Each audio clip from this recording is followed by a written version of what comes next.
Dear students, आज हम exercise 3.4 की बेसिक जानकारी हासिल करेंगे और इस प्रश्नावली के उदाहरण सॉल्व करेंगे।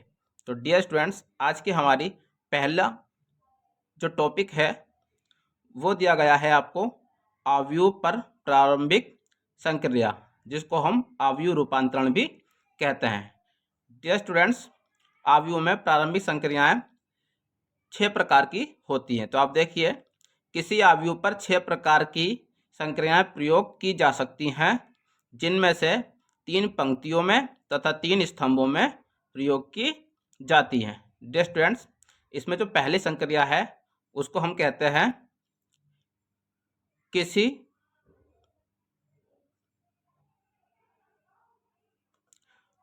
दो पंक्तियों या दो स्तंभों का परस्पर विनिमयकरण।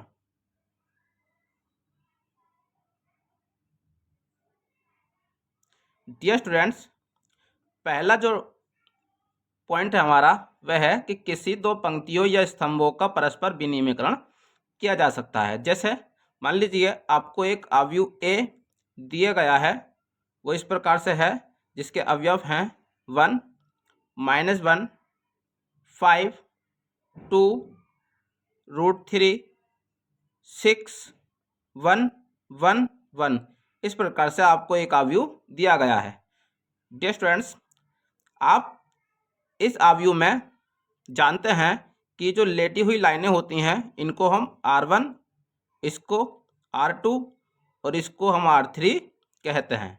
इसी प्रकार ये जो खड़ी हुई लाइनें हैं इसको हम C1, इसको C2 और इसको हम C3 कहते हैं।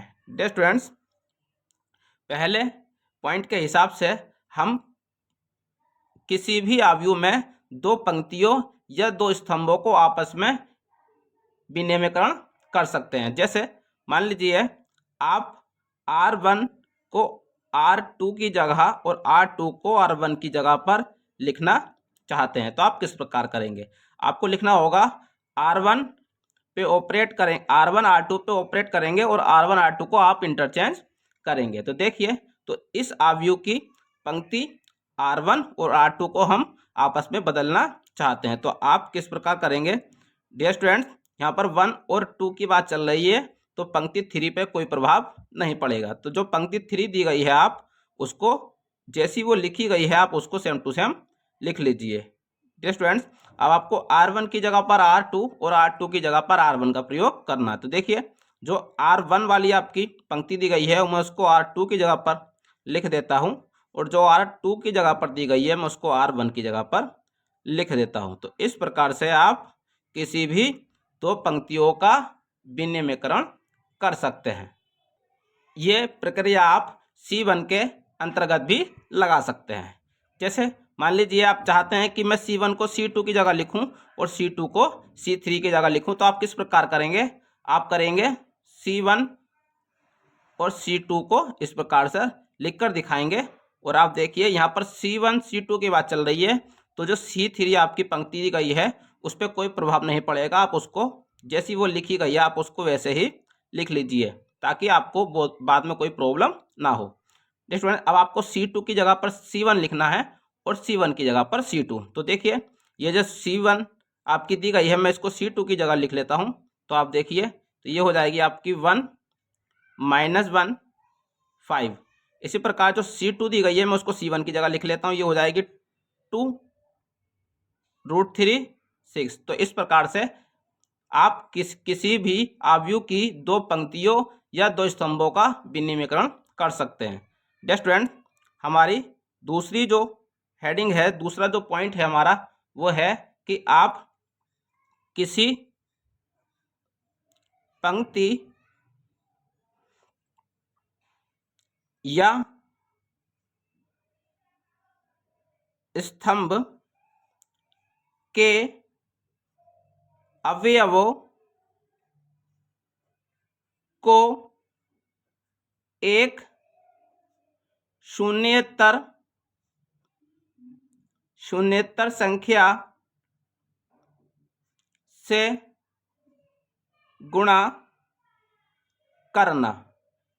डियर स्टूडेंट्स, आपको कोई आव्यूह मान लीजिए इस प्रकार से दिया गया है कि आपको कोई आव्यूह ए बराबर दिया गया है।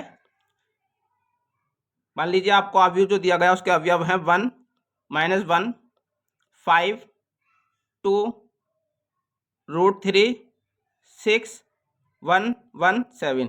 ये आपको एक आव्यूह ए दिया गया है और जिसमें आप किसी भी पंक्ति या किसी भी स्तंभ के अवयवों को किसी शून्येतर संख्या से गुणा कर सकते हैं। मान लीजिए आप चाहते हैं कि आप R1 में, R2 में, R3 में किसी भी पंक्ति या किसी भी स्तंभ में किसी एक संख्या से गुणा करना चाहते हैं। तो जस्ट मान लीजिए आपको C3 पर ऑपरेट करना है। आप चाहते हैं कि मैं C3 में किसी संख्या से गुणा करूं। मान लीजिए आप C3 में 1/7 से गुणा करना चाहते हैं, तो आप उसको इस प्रकार से लिखकर दिखाएंगे। तो डियर फ्रेंड्स, आप किस प्रकार करेंगे? आपने ऑपरेशन लिखा है यहाँ पर, C3 पे ऑपरेट करना है आपको और C3 में आपको 1/7 से भाग करनी है। तो डियर स्टूडेंट, क्योंकि यहाँ पर C3 पे आप ऑपरेट कर रहे हैं तो C1 और C2 पे कोई प्रभाव पड़ने वाला नहीं है। तो आप C1 को जैसे सारे अवयव लिखे गए हैं आप वैसे ही लिख लीजिए और आप C2 को भी उसी प्रकार लिख लीजिए जैसा अभी सवाल में लिखा गया है। अब आपको C3 पे ऑपरेट किया है आपने, तो आपको C3 पे 1/7 से भाग करनी है। तो यहाँ पर हो जाएगा 1/7, इसी प्रकार यहाँ पर भी 1/7 और इसी प्रकार जब आप 7 को 7 से भाग करेंगे तो यहाँ पर आपका 1 बचेगा। तो डियर स्टूडेंट, आप इस प्रकार से किसी भी पंक्ति या किसी भी स्तंभ में किसी एक शून्येतर संख्या से गुणा कर सकते हैं। डियर स्टूडेंट्स, आपका तीसरा पॉइंट है कि किसी पंक्ति अथवा स्तंभ के अवयवों में किसी अन्य पंक्ति अथवा स्तंभ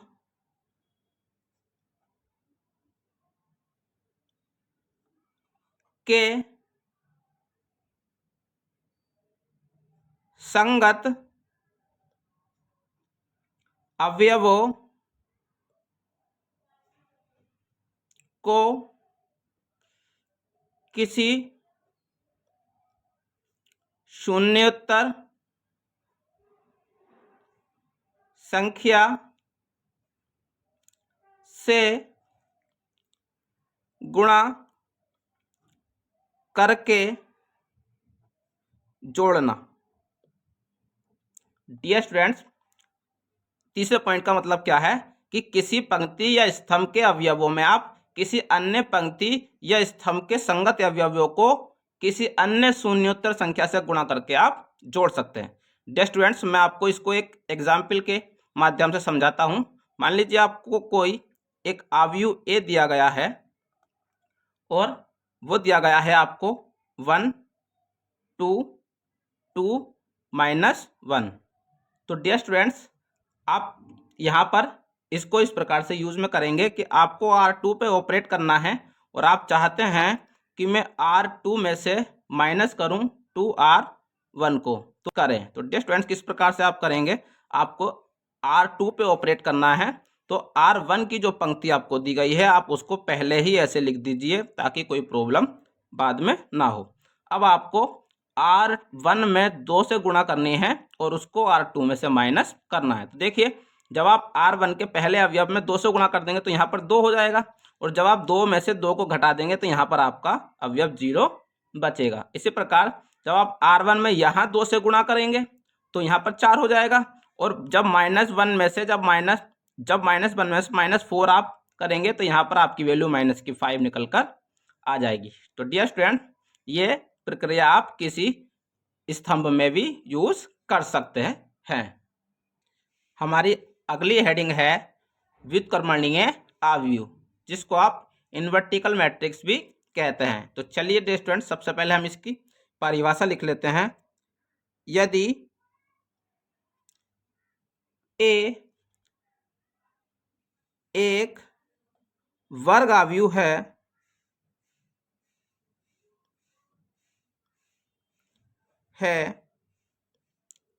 और यदि एक अन्य वर्ग अवयव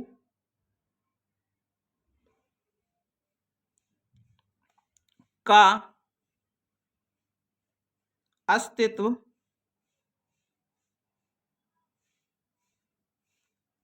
इस प्रकार है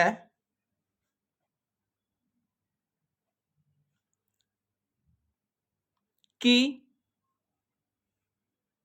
ए बी बराबर है बी ए, और ये दोनों बराबर हैं आई के, जिसको हम तत्समक अवयव कहते हैं। तो बी को अवयव ए का व्युत्क्रमणीय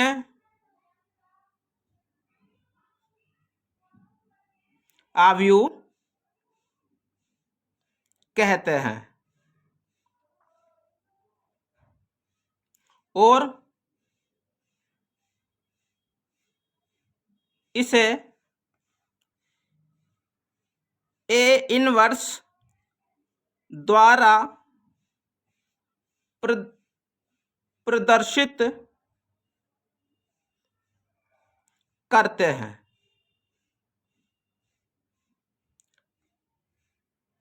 डियर स्टूडेंट्स,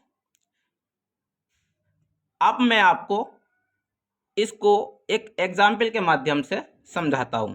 डियर स्टूडेंट्स, पहले इसकी परिभाषा में दिया गया है कि ए एक वर्ग अवयव है और यदि एक अन्य वर्ग अवयव का अस्तित्व इस प्रकार है कि ए बी बराबर बी ए बराबर आई है, तो बी को अवयव ए का व्युत्क्रमीय अवयव कहेंगे।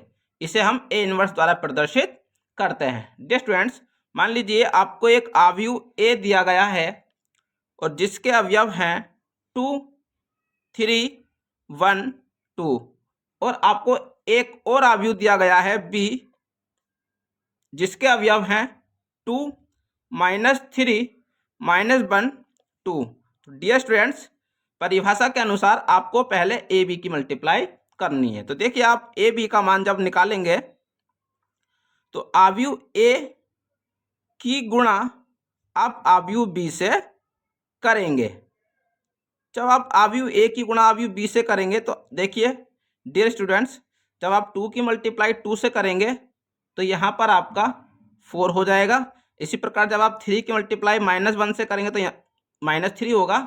जब आप 2 की मल्टीप्लाई -3 से करेंगे तो यहाँ -6 होगा, और जब आप 3 की मल्टीप्लाई 2 से करेंगे तो यहाँ पर आपका +6 हो जाएगा। इसी प्रकार जब आप 1 की मल्टीप्लाई 2 से करेंगे तो यहाँ पर 2, और जब आप 2 की मल्टीप्लाई -1 से करेंगे तो यहाँ पर -2 आपका हो जाएगा। जब आप 1 की मल्टीप्लाई -3 से करेंगे तो -3, और जब आप 2 की मल्टीप्लाई 2 से करेंगे तो यहाँ पर आपका 4 हो जाएगा। तो डियर स्टूडेंट, अब आप इसको सोल्व करेंगे।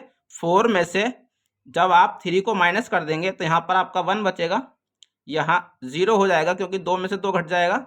यहाँ 6 में से घट जाएगा तो यहाँ 0 हो जाएगा, और जब यहाँ 4 में से आप 3 को घटा देंगे तो यहाँ पर आपकी वैल्यू 1 निकल कर आएगी। तो डियर स्टूडेंट्स, आप देख सकते हैं ये जो अवयव आपका निकल कर आया है, आप इसको तत्समक अवयव आई से प्रदर्शित करते हैं। इसी प्रकार आप बी ए की वैल्यू निकालेंगे। तो चलिए स्टूडेंट्स, जब आप बी ए की वैल्यू निकालेंगे तो अवयव बी की गुणा आप बी अवयव ए से करेंगे। तो अवयव बी के जो अवयव दिए गए हैं वो हैं 2, -3, -1, 2, और आप बी अवयव को लिख लीजिए 2, 3, 1, 2। जब आप इनकी आपस में मल्टीप्लाई करेंगे डियर स्टूडेंट्स, तो आप देखिए जब आप 2 की मल्टीप्लाई 2 से करेंगे तो यहाँ पर 4 हो जाएगा। जब आप 3 की मल्टीप्लाई 1 से करेंगे तो यहाँ पर -3 हो जाएगा। जब आप 2 की मल्टीप्लाई 6 से करेंगे तो 6 हो जाएगा, और जब आप -3 की 2 से करेंगे तो यहाँ पर आपका -6 हो जाएगा। इसी प्रकार जब आप -1 की मल्टीप्लाई 2 से करेंगे तो यहाँ -2 होगा। जब आप 2 की मल्टीप्लाई 1 से करेंगे तो यहाँ पर आपका +2 हो जाएगा। इसी प्रकार जब आप -1 की मल्टीप्लाई 3 से करेंगे तो यहाँ -3 होगा, और जब आप 2 की मल्टीप्लाई 2 से करेंगे तो यहाँ पर +2 हो जाएगा। जब आप इसको आगे सोल्व करेंगे तो देखिए 4 में से 3 घटा देंगे तो यहाँ 1 बचेगा, यहाँ 2 में से 2 घटेगा 0 बचेगा, यहाँ 6 में से 6 घटेगा यहाँ 0 बचेगा, यहाँ -3 में से +2 को आप, डियर स्टूडेंट्स यहाँ पर ये 4 है। जब आप 2 की मल्टीप्लाई 2 से करेंगे तो यहाँ पर डियर स्टूडेंट ये 4 निकल कर आएगा। जब आप 4 में से 3 को माइनस कर देंगे तो यहाँ पर आपकी वैल्यू 1 बचेगी।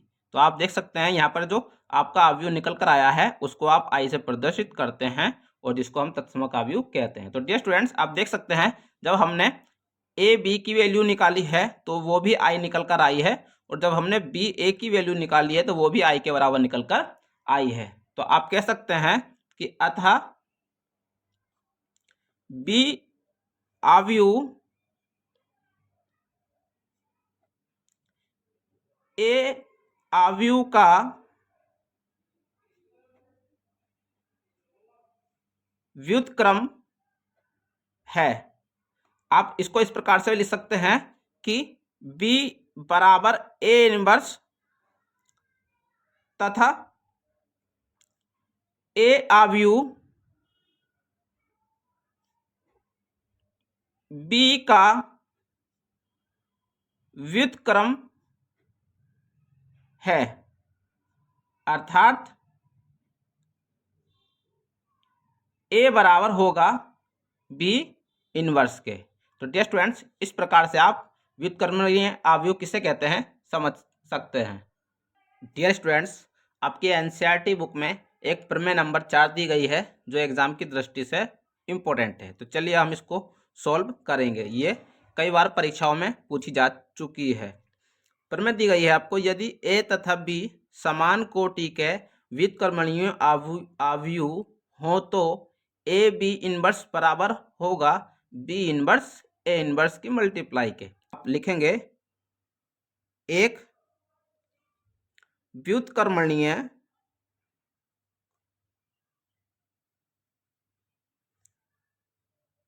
अवयव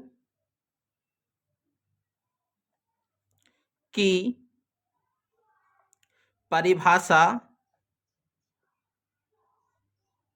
डियर स्टूडेंट्स अभी मैंने आपको व्युत्क्रमणीय अवयव की परिभाषा लिखाई है, उसके अनुसार आप यहाँ पर ए बी इनवर्स की वैल्यू बराबर होगी आई के बराबर होगा। डियर स्टूडेंट्स अब आप इसके दोनों पक्षों में ए इनवर्स से मल्टीप्लाई करेंगे तो ये हो जाएगा आपका ए बी इनवर्स बराबर ए इनवर्स आई के। डियर स्टूडेंट्स अब आप ये ए को इस ए इनवर्स के साथ लिखेंगे तो ये हो जाएगा ए इनवर्स ए, और बी को आप बाहर लिख देंगे और ये हो जाएगा आपका ए बी इनवर्स बराबर ए इनवर्स। डियर स्टूडेंट्स आप जानते हैं कि ए इनवर्स आई की जो वैल्यू होती है वो ए इनवर्स के बराबर होती है। तो हमने यहाँ ए इनवर्स आई की जगह पर ए इनवर्स का उपयोग किया है। डियर स्टूडेंट्स इसी प्रकार आप जानते हैं कि ए इनवर्स की वैल्यू की अगर गुणा ए से कर दी जाए तो उसकी वैल्यू आई के बराबर होती है। तो आप ए इनवर्स ए की जगह पर आई का इस्तेमाल करेंगे तो ये हो जाएगा आई बी ए बी इनवर्स बराबर ए इनवर्स। अब आप यहाँ पर आई बी की जगह पर बी का इस्तेमाल कर लेंगे, क्योंकि आई बी बराबर होता है बी के। तो आप यहाँ पर आई बी की जगह पर बी का इस्तेमाल करेंगे। डियर स्टूडेंट्स, अब आप इस पद को ऐसे ही लिख लीजिए बराबर, ये आपका ए इनवर्स रहेगा। अब आपको दोनों पक्षों में बी इनवर्स से मल्टीप्लाई करनी है, क्योंकि आपको आंसर में बी इनवर्स निकाल कर लाना है, तो आप दोनों ही पक्षों में बी इनवर्स से गुणा कर देंगे। तो देखिए आप इस प्रकार से ये आपका हो जाएगा, और आप इस तरफ भी बी इनवर्स से गुणा कर देंगे तो ये आपका बी इनवर्स ए इनवर्स हो जाएगा। डियर स्टूडेंट्स, आपको अभी बताया गया है कि ए इनवर्स और ए की वैल्यू आई के बराबर होती है, इसी प्रकार बी इनवर्स और बी की वैल्यू भी आई के बराबर हो जाएगी। तो यहाँ हो जाएगा आई ए बी इनवर्स बराबर बी इनवर्स ए इनवर्स। अब आप यहाँ पर आई की वैल्यू लिखी गई है, तो डियर स्टूडेंट्स आप यहाँ से देखिए ए इनवर्स आई की जो वैल्यू होती है ए इनवर्स के बराबर होती है। इसी प्रकार यहाँ पर ए है तो यहाँ पर ए आया, और यहाँ पर ए भी है तो यहाँ पर ए भी हो जाएगा। तो ये हो जाएगा ए बी इनवर्स बराबर होगा आपका बी इनवर्स ए इनवर्स के। तो डियर स्टूडेंट्स, हमें प्रमेय नंबर 4 में यही प्रूफ कर दिखाना था। इस प्रकार से आप प्रमेय नंबर 4 को प्रूव कर सकते हैं। उदाहरण नंबर 23 में आपको दिया गया है प्रारंभिक संक्रियाओं के प्रयोग द्वारा अवयव ए का व्युत्क्रम ज्ञात कीजिए। तो देखिए सबसे पहले आप लिखेंगे माना ए बराबर आई ए। डियर स्टूडेंट्स, आप प्रारंभिक संक्रियाओं से संबंधित कोई भी सवाल अगर करते हैं तो आपको सबसे पहले ए बराबर आई ए लिखना होता है। अब आप ए और आई की जगह पर इनके मान लिखेंगे। तो ए अवयव की जो वैल्यू दी गई है 1 2 2 -1, ये आप ए की जगह पर लिख देंगे, और आई अवयव की वैल्यू होती है 1 0 0 1, और ए आप ऐसे ही लिख दीजिए। डियर स्टूडेंट्स, अब आपको जो भी आप प्रारंभिक संक्रिया लगाएंगे वो आपको दोनों ही पक्षों में लगानी होगी। आप ध्यान रखिए, जब आप सवाल करेंगे तो आप संक्रियाओं को इस प्रकार लगाएंगे कि आपको इस तरफ आपको तत्समक अवयव बनाना है। तत्समक मतलब पहले नंबर तत्समक अवयव, देखिए आप तत्समक अवयव में पहले 1 फिर 0 फिर 0 फिर 1 लिखा होता है, तो आपको यहाँ पर सबसे पहले 1 बनाना है, और आप देख सकते हैं इस सवाल में 1 पहले से ही लिखा गया है। अब आपको 1 के नीचे यहाँ पर 2 की जगह 0 चाहिए, क्योंकि तत्समक अवयव में यहाँ पर 0 होता है, तो आपको यहाँ पर 0 बनाना है। तो आप 0 किस प्रकार बनाएंगे, आप लिखेंगे आप R2 पे ऑपरेट करेंगे और R2 माइनस 2R1 करेंगे। तो देखिए क्योंकि आप R2 पे ऑपरेट कर रहे हैं तो R1 वाली पंक्ति पर कोई फर्क पड़ने वाला नहीं है, आप उसको जैसे वो लिखी गई है उसको वैसे ही लिख देंगे। इधर भी आप एक काम करेंगे कि जैसी वो लिखी गई है पंक्ति, पहली पंक्ति, आप पहली पंक्ति को वैसे ही लिख देंगे, और ए भी ऐसे ही आ जाएगा। अब आप ऑपरेशन जो आपने लिखा है उस पर ध्यान दीजिए, आपको R2 में से 2R1 घटाना है, मतलब R1 में 2 से मल्टीप्लाई करेंगे और फिर R2 में से घटाएंगे। ध्यान दीजिए, जब आप R1 में 2 से गुणा करेंगे तो यहाँ पर जब आप 2 से गुणा करेंगे तो यहाँ पर 2 एकम 2 हो जाएगा, और जब आप इस 2 में से उस 2 को घटा देंगे तो यहाँ पर 0 बचेगा। इसी प्रकार जब आप यहाँ पर 2 से गुणा करेंगे तो 2 दूनी 4 हो जाएगा, और जब आप 4 को -1 में से घटा देंगे तो यहाँ पर आपका माइनस का 5 निकल कर आएगा। अब आप वही काम दूसरे पक्ष में भी करेंगे, जब आप R1 में 2 से गुणा करेंगे तो यहाँ पर 2 एकम 2 हो जाएगा, और जब आप 0 में से 2 को घटाएंगे तो यहाँ पर आपका माइनस का 2 बचेगा। उसी प्रकार जब आप यहाँ पर 2 से गुणा करेंगे तो यहाँ पर 0 हो जाएगा, और जब आप 1 में से 0 को माइनस करेंगे तो यहाँ पर आपकी वैल्यू 1 निकल कर आ जाएगी। डियर स्टूडेंट्स, अब आपको -5 की जगह पर 1 बनाना है। तो देखिए आप -5 की जगह 1 किस प्रकार बनाएंगे, आप ऑपरेट करेंगे R2 पर और आप -1/5 R2 करेंगे, मतलब आप R2 में -1/5 से गुणा करेंगे। तो देखिए जब आप, क्योंकि आप R2 पे ऑपरेट कर रहे हैं तो R1 वाली पंक्ति को आप ऐसे ही लिख दीजिए, इस पर कोई फर्क पड़ने वाला नहीं है। ऐसा ही आप इस तरफ भी करेंगे, इस वाली पंक्ति को आप ऐसे ही लिख दीजिए क्योंकि इस पे कोई फर्क पड़ने वाला नहीं है।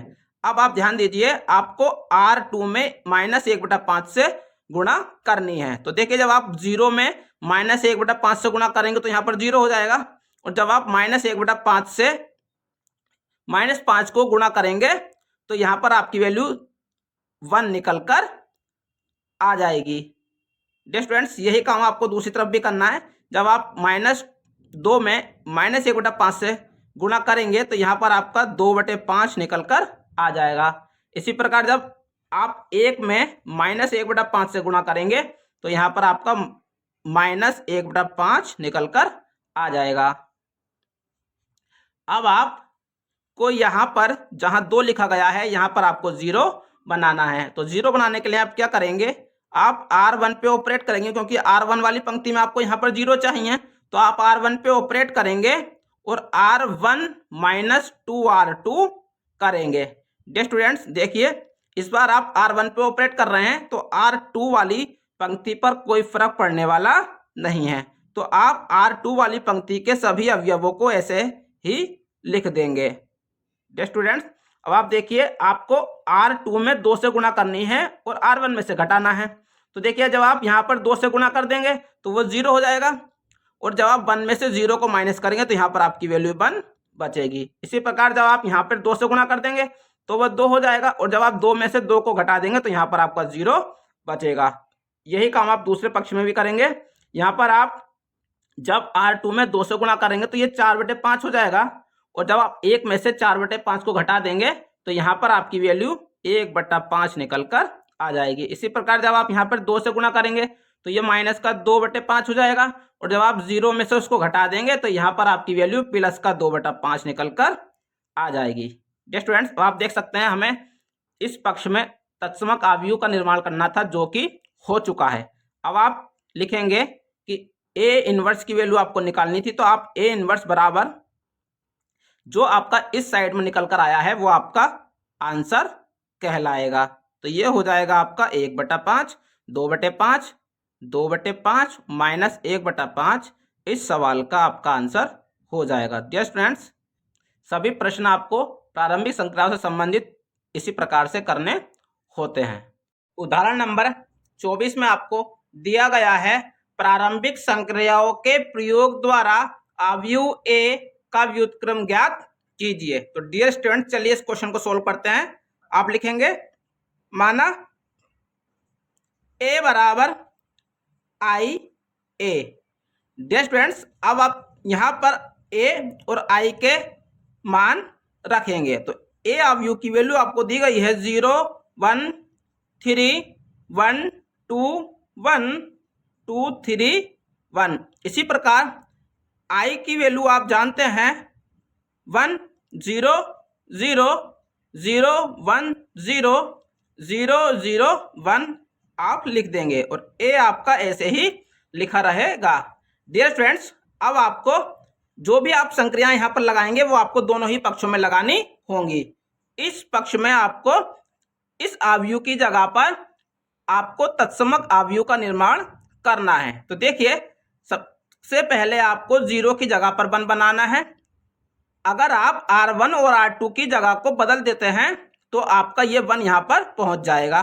तो आप लिखेंगे, आप R1 और R2 को आपस में बदल लीजिए। तो देखिए किस प्रकार, आप R1 की जगह पर R2 को लिख लीजिए और R2 की जगह पर R1 को। तो ये हो जाएगा 1, 2, 3, और ये हो जाएगा 0, 1, 2, और आपका R3 ऐसे ही लिखा रहेगा। इसी प्रकार ये कार्य आप दूसरे पक्ष में भी करेंगे। तो ये हो जाएगा 0, 1, 0, 1, 0, 0, और R3 आपकी ऐसे ही लिखी रहेगी।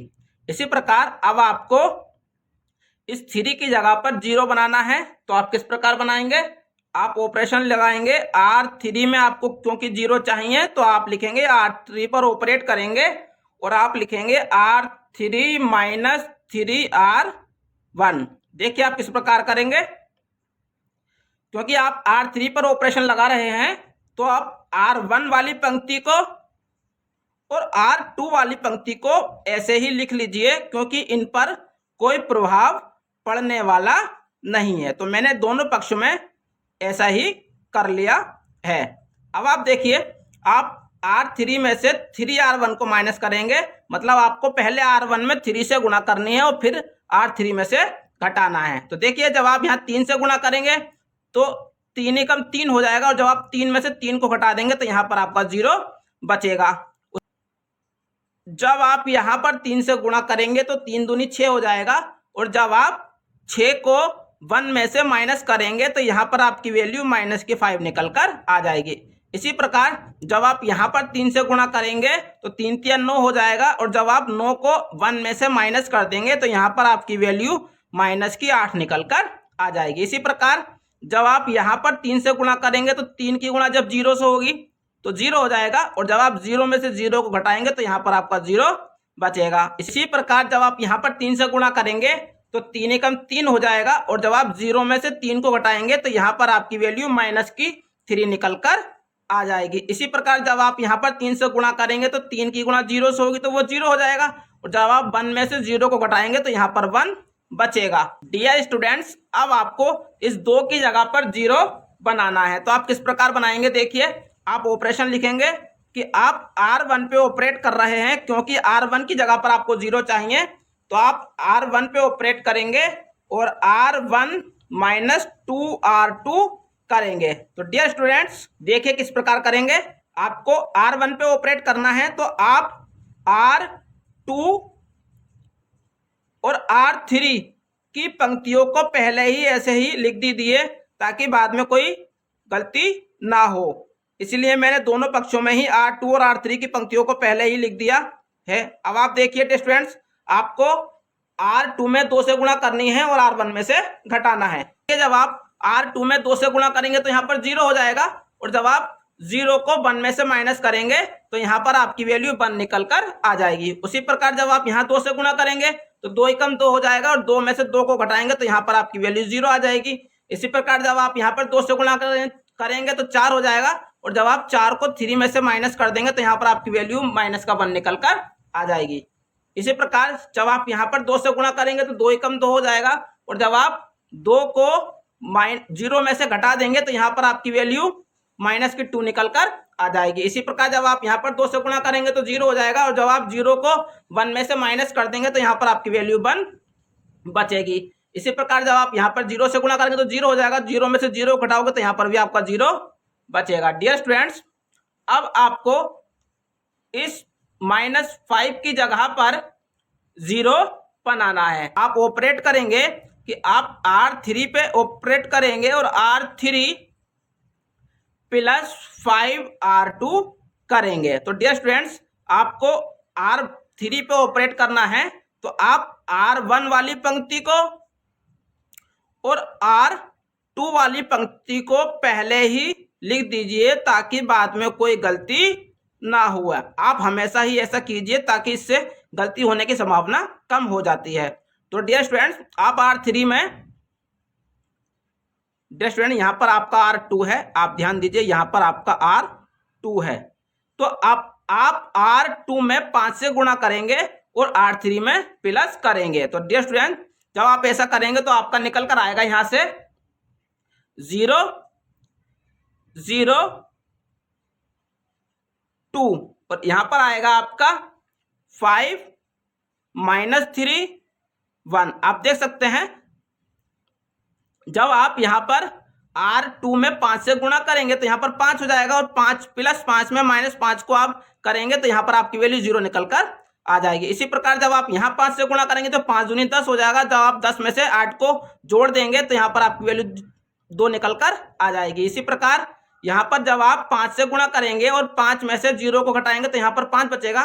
जब आप यहाँ 5 से गुणा करेंगे तो 0 हो जाएगा, 0 में से जब आप -3 को माइनस करेंगे तो यहाँ पर -3 निकल कर आ जाएगा। इसी प्रकार जब आप यहाँ पर 5 से गुणा करेंगे तो 0 हो जाएगा, जब आप 0 में से 1 को घटाएंगे तो यहाँ पर आपकी वैल्यू 1 निकल कर आ जाएगी। डियर स्टूडेंट्स, अब आपको इस 2 की जगह पर 1 बनाना है। तो किस प्रकार आप बनाएंगे, आप ऑपरेट करेंगे R3 पर और आप 1/2 R3 करेंगे, मतलब आपको R3 वाले पदों में 1/2 से गुणा करनी है। तो देखिए आप R3 पर ऑपरेट कर रहे हैं तो R1 वाली पंक्ति को आप पहले ही ऐसे लिख दीजिए और आप यही कार्य दूसरे पक्ष में भी करेंगे।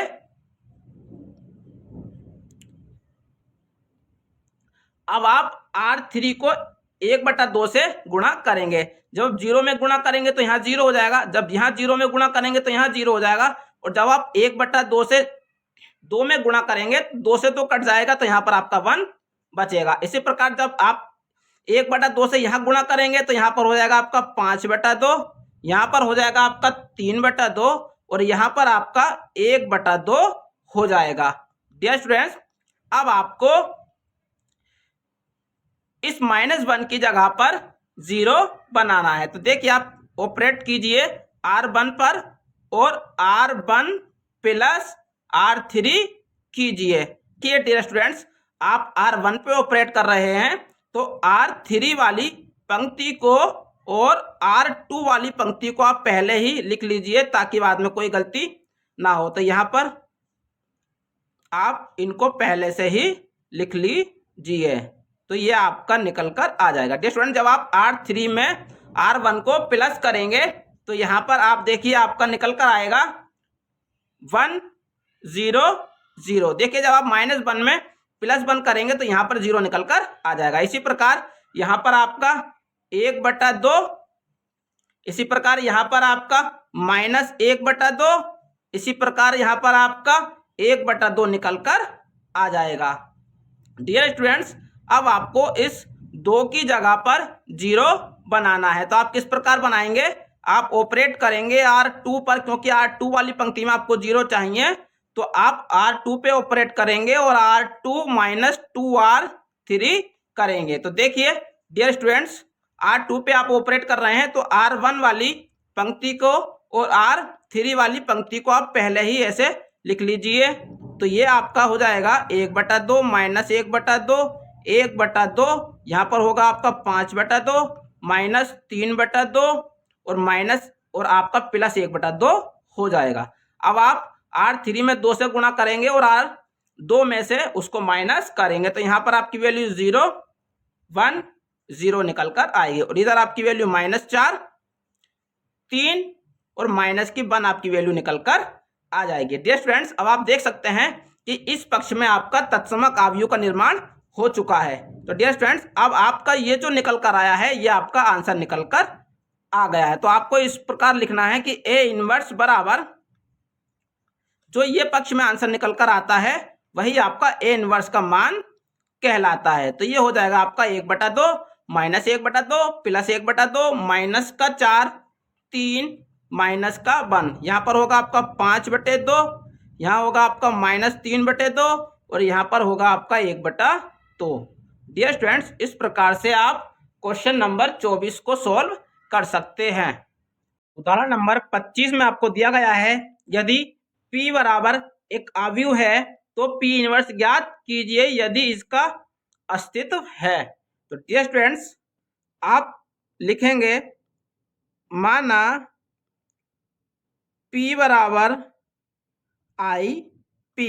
अब आप P और I के मान यहाँ पर लिखेंगे। तो P अवयव दिया गया है आपको 10 -5 -2 1 बराबर I अवयव आपका होता है 1 0 0 1 और ये P आप ऐसे ही लिख दीजिए। डियर स्टूडेंट्स, अब आपको इस 10 की जगह पर 1 बनाना है तो आप R1 पे ऑपरेट करेंगे और 1/10 R1 करेंगे, मतलब आपको R1 में 1/10 से गुणा करनी है या आप कह सकते हैं कि 10 से भाग करनी है। तो आप इस प्रकार लिखेंगे, जब आप 10 से 10 को भाग कर देंगे तो यहाँ पर आपका बचेगा 1, यहाँ पर बचेगा आपका -1/5। इस पंक्ति पर कोई प्रभाव नहीं पड़ेगा, इसको आप ऐसे ही लिख दीजिए। इधर भी आप ऐसे ही करेंगे, जब आप 1 को 1/10 से भाग करेंगे तो यहाँ पर आपका होगा 1/10, यहाँ होगा आपका 0, यहाँ पर होगा आपका 0 और यहाँ पर आपका 1 होगा। p को आप ऐसे ही लिख दीजिए।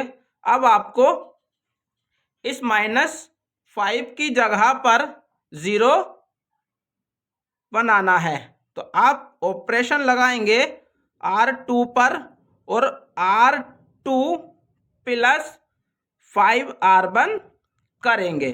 तो डियर स्टूडेंट्स देखिए, जब आप R2 पर ऑपरेशन लगा रहे हैं तो R1 की पंक्ति पर कोई प्रभाव नहीं पड़ेगा, आप उसको ऐसे ही लिख दीजिए। तो ये आपने उस पंक्ति को हमने ऐसे ही लिख दिया है। डियर स्टूडेंट्स देखिए, जब आप R1 में 5 से गुणा करेंगे तो यहाँ पर जब आप 5 से गुणा कर देंगे तो यहाँ पर 5 हो जाएगा, और जब आप +5 को -5 में जोड़ देंगे तो यहाँ से आपकी वैल्यू 0 निकल कर आ जाएगी।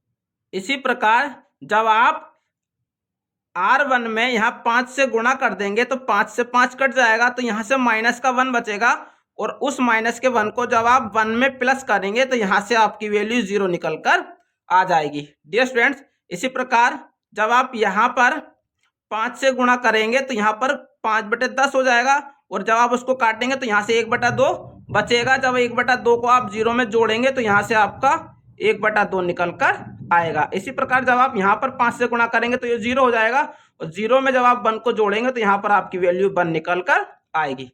डियर स्टूडेंट्स आप देख सकते हैं इस अवयव में जो R2 दिया गया है, R2 के दोनों ही अवयव 0 हो गए हैं। तो डियर स्टूडेंट्स ऐसी स्थिति में इस अवयव का इनवर्स निकाल पाना संभव नहीं है। तो आप लिख सकते हैं अतः R2 के सभी अवयव